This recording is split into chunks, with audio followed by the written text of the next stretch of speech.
আমরা ড্রেসের প্রাইসটা জিজ্ঞাসা করবো আমরা দিদি থেকে। বলো শাড়িটা কত নিছে?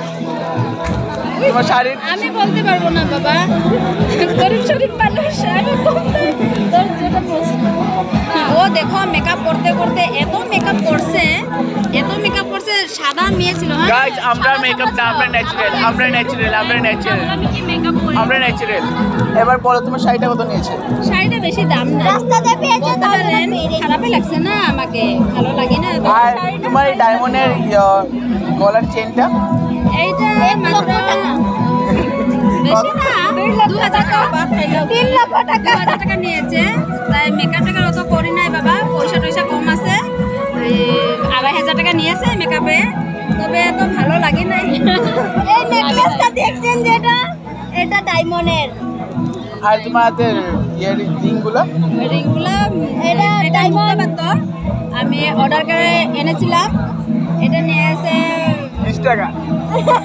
পাই না বাবা, এগুলা মুদ্রা সবাই জানে, তোমরা সবাই জানো। আর তোমার চটি চটিটা 750।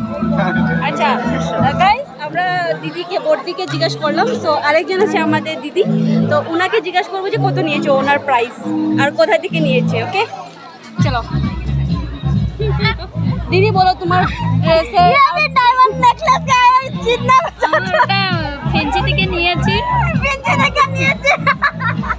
দেখেন ফেন্সি বাজার থেকে নিয়েছি। হ্যাঁ, কত টাকা নিছে?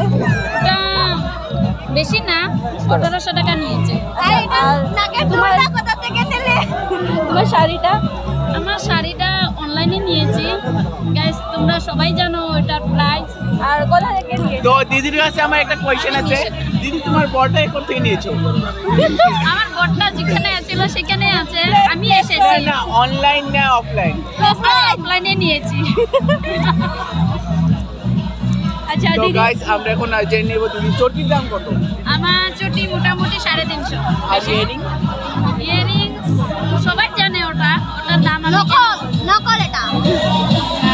তো ইয়ারিংটা হলো 20 টাকা।